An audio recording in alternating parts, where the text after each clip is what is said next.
తిరిగిన తర్వాత నూతన అభ్యాసము. ఏం చేయాలి? మనం అభ్యాసించుకోవాలి. ఎలా మనం ప్రార్థించాలి, ఎలా పాటలు పాడాలి, ఏ రీతిగా మనం ఆరాధన చేయాలి, ఏ రీతిగా మందిరంలో కూర్చోవాలి, ఏ రీతిగా మనం ప్రైజ్ లార్డ్ చెప్పుకోవాలి, ఏ రీతిగా పలకరించుకోవాలి, ఏ రీతిగా గౌరవించుకోవాలి, ఇదంతా కూడా అభ్యాసము చేసుకోవాలి. ఏం చేయాలి?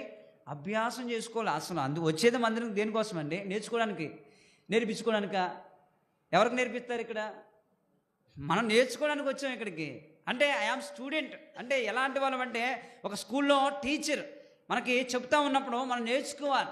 ఆయన బోధకుడు దేవుడు, ఆయన బోధకుడు కాబట్టి మనం ఆయన దగ్గర నేర్చుకోవాలి, అన్నీ నేర్చుకోవాలి. ఆయన నేర్పిస్తాడు. ఆయన టీచర్, ఆయన బోధకుడు అని అంటున్నాడు కదా. ఆయనకు మించిన బోధకుడు ఎవరైనా ఉన్నారా? ఎవరు లేరు. ఆయన బోధకుడు. అందుకే లేఖనాలన్నీ కూడా, ఆ 66 పుస్తకాలు కూడా ఆయన గురించే రాబడ్డాయి. ఆయన గురించే. ఏ గ్రంథాన్ని చదివినా సరే యేసుక్రీస్తు వారి యొక్క ముఖ చిత్రమే కనబడుద్ది. ఏ గ్రంథం చదివినా సరే, ఆది కాండం నుంచి ప్రకటన గ్రంథం వరకు ఏది చదివినా సరే యేసుక్రీస్తు వారి యొక్క రూపము కనబడుద్ది అంతే. ఎందుకంటే ఆయన రూపం ఎంత ఈ గ్రంథంలో రాయబడింది, లేఖనాలు.